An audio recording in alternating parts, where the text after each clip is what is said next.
بسم اللہ الرحمن الرحیم۔ شروع اللہ تعالیٰ کے نام سے جو بڑا مہربان نہایت رحم کرنے والا ہے۔ السلام علیکم ناظرین، یہ آج سے 3500 سال پہلے کا زمانہ ہے جب فرعون مصر نے موسیٰ علیہ السلام اور ان کی قوم بنی اسرائیل کا پیچھا کیا کہ انہیں ختم کر دیں۔ اچانک ایک ایسا مقام آیا جہاں صرف آگے سمندر تھا اور پیچھے فرعون مصر کا لشکر، بھاگنے کا کوئی راستہ نہیں تھا۔ تب اللہ نے موسیٰ علیہ السلام کو حکم دیا کہ اپنا عصا زمین پر مارو، لہٰذا انہوں نے بالکل ایسا ہی کیا اور سمندر دیکھتے ہی دیکھتے 2 حصوں کے اندر تقسیم ہو گیا اور یہاں بھی اتنا لمبا راستہ بنا کہ پوری بنی اسرائیل قوم اپنے مال و اسباب سمیت یہاں سے گزر گئی۔ لیکن جب فرعون مصر نے جو خود کو خدا کہتا تھا اور اس کے لشکر نے گزرنے کی کوشش کی تو سمندر واپس آ کر مل گیا جیسے پہلے موجود تھا اور سارا کا سارا لشکر فرعون سمیت غرق ہو گیا۔ اس طرح مارنے کے بعد سمندر نے صرف فرعون کی لاش کو باہر پھینک دیا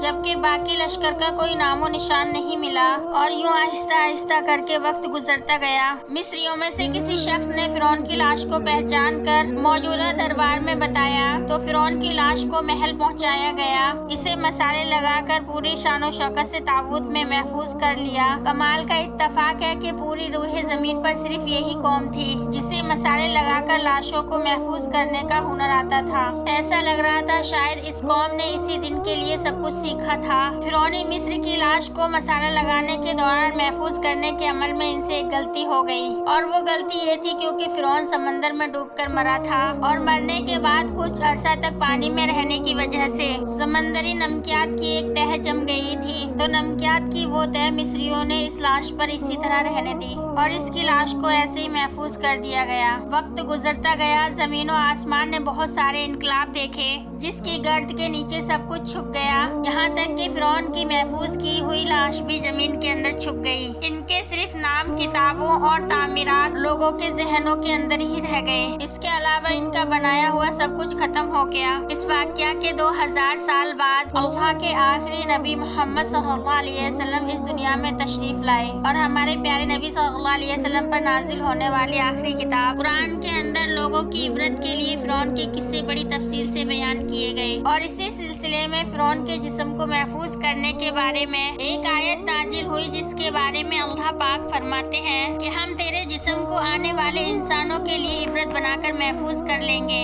اس آیت کی سچائی پر تمام مسلمانوں کو یقین تو تھا مگر یہ سمجھنے سے قاصر تھے اس خدائی کا دعویٰ کرنے والے کی لاش بھلا کہاں محفوظ کی گئی ہوگی، اسے کیسے عبرت کا نشان بنایا جائے گا، کون اس کی تفتیش کرے گا۔ یہ اتنا نازک معاملہ تھا کہ ذرا آپ خود سوچ کر دیکھیں کہ قرآن پاک کے اندر بیان کیے گئے اللہ تعالیٰ کے تمام الفاظ میں سے صرف یہ ایک آیت مبارکہ بھی کہ اللہ تعالیٰ کا یہ دعویٰ غلط ثابت ہو جاتا، نعوذ باللہ، غیر مسلم کفار مسلمان کے سامنے کس منہ سے باقی قرآن آیت کا کیسے دفاع کرتے، مگر یہ اللہ تعالیٰ کا کلام ہے جس کے اندر شک کی کوئی گنجائش نہیں، اس لیے ہر دور میں اس نے اپنے آپ کو اور اپنے ایک ایک الفاظ کو منوایا۔ سن 1871 میں مصر کے ایک شہر الگورنیا سے تعلق رکھنے والے غریب معمولی چور احمد عبد الرسول کو فرعون کی محفوظ کی گئی لاشوں کی طرف جانے کا خفیہ راستہ مل گیا۔ یہ صرف اتنا چاہتا تھا کہ فرعون کی لاشوں کے ساتھ موجود قیمتی نمادات یعنی سونا چاندی ہیرے وغیرہ کچھ لا سکے۔ یہ دریائے نیل کے کنارے تفیسا کے مقام پر منصوبہ بندی کر رہا تھا۔ اسے اس خفیہ راستے کا پتہ چلا تو اس نے یہ جگہ کھودنا شروع کی۔ اس دوران اسے مشکوک سمجھ کر کچھ لوگوں نے پکڑ لیا اور پولیس کے حوالے کر دیا۔ بعد میں وہ جس جگہ کو کھود رہا تھا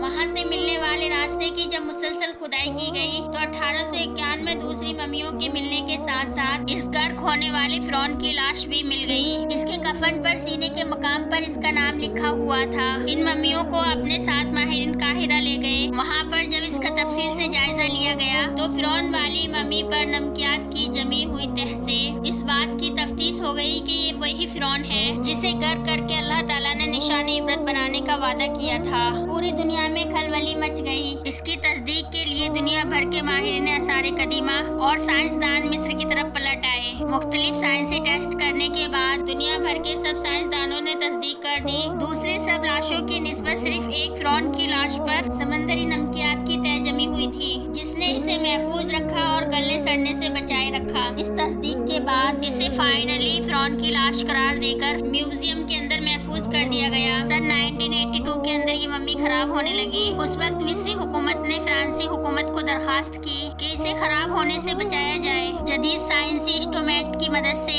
اس کی موت کی وجہ کو بھی معلوم کیا جائے۔ لہٰذا مصری اور فرانسی حکومت نے مل کر اس ممی کو فرانس لے جانے کا انتظام کیا۔ جب فرعون کی لاش کو فرانس پہنچایا گیا تو ایئرپورٹ پر اس دور کے فرانسی صدر بذات خود حکومت کے تمام اعلیٰ عہدیدار، تمام وزراء اور فوج کے افسران کے ساتھ اس کے استقبال کے لیے ایئرپورٹ پر موجود تھے۔ یہاں فرعون کی لاش کا استقبال کسی عظیم زندہ بادشاہ کی طرح کیا گیا۔ فوجی دفتروں نے اسے سلامی دی اور اس کی ممی کو ماہر ڈاکٹروں کی ٹیموں کے حوالے کر دیا گیا۔ اس ٹیم کے سربراہ تھے ڈاکٹر مورس بکائے، جو مذہبی طور پر کرسچن تھے۔ جب مائکروسکوپی ٹیسٹوں کے ذریعے ممی کے تمام اعضاء کا باریک بینی سے جائزہ لیا گیا تو معلوم ہوا اس کی لاش اور جسم کے اندر سمندری ذرات ابھی تک موجود ہیں۔ یعنی یہ کنفرم ہے کہ اس کی موت سمندر کے ڈوبنے کی وجہ سے ہی ہوئی تھی، کیونکہ سمندری پانی کے اندر ہی اس قدر نمکیات پائے جاتے ہیں، مگر ایک بادشاہ کی موت پانی میں ڈوبنے کی وجہ سے ہوئی۔ یہ سوچنا اپنے آپ میں بہت ہی حیرت انگیز سوال ہے، کیونکہ ایسے عظیم بادشاہ اپنے صاف نرم بستروں پر خوبصورت لباسوں میں سونے، چاندی، ہیرے، موتیوں سے جڑے ہوئے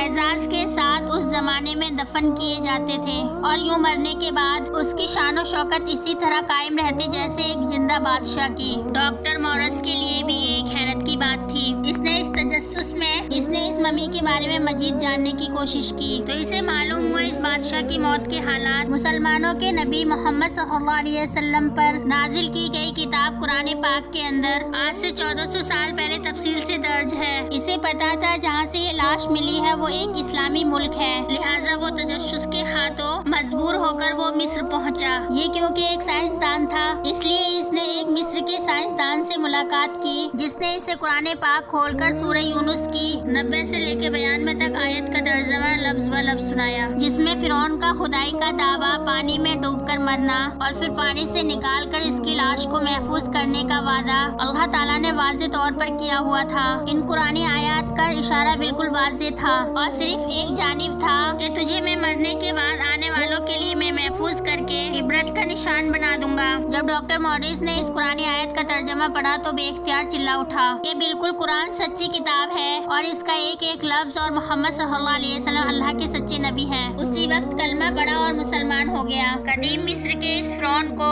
دلشماتی بادشاہ کے روپ میں پیش کیا جاتا ہے، جو بڑے روب و جلال والا اور مضبوط جسم کا مالک تھا، لیکن ایک طویل سائنسی تحقیق کے بعد اب اس کی اصلیت دنیا کے سامنے آ گئی ہے، کیونکہ ماہرین آثار قدیمہ، تاریخ دانوں اور سائنسدانوں اور میڈیکل سائنس کے ماہروں نے مل کر مصری شہر غزہ کے اندر فرعون کے مقبروں کے شہر میں موجود توتن خامن کے ڈھانچے اور واقعات پر جب جدید ٹیکنالوجی کی مدد سے ریسرچ کی اور سپر کمپیوٹرز کی مدد سے اور 2000 جسمانی نقوش کی مدد سے اس کے خد و خال کی تصویر کو تیار کیا۔ یہ فرعون قدرے نازک جسم کا مالک تھا، اس کا بایاں پاؤں ٹیڑھا تھا، بیماری اور کمزوری کی وجہ سے وہ چھڑی کے سہارے چلتا تھا، اور اس کے والد اخناتون اور اس کی والدہ کے ڈی این او کے نمونے سے یہ بھی معلوم ہوا ہے کہ اس کے والدین آپس میں بہن بھائی تھے۔ ماہرین کا کہنا ہے کہ اس کی جسمانی خامی اور کمزوری کی وجہ یہی تھی، اس کے والدین کا آپس کے اندر بہن بھائی کا رشتہ تھا۔ یہ فرعون آج سے تقریباً 3500 سال قبل مصر کا حکمران تھا، اور اس رسم کے مطابق ہر فرعون کے ساتھ شاہی استعمال میں رہنے والی کچھ چیزیں بھی فرعون کی لاش کے ساتھ دفن کر دی جاتی تھی، جس میں سب سے اہم کچھ ہتھیار تھے۔ اس فرعون کے ساتھ جس خنجر کو دفن کیا گیا، اس پر ریسرچ کے مطابق اس کو دراصل کسی شہاب ثاقب یا ایسٹروائڈ کے حاصل ہونے والے کسی لوہے سے تیار کیا گیا تھا، جو اس سے پہلے 1925 کے اندر برطانیہ ماہر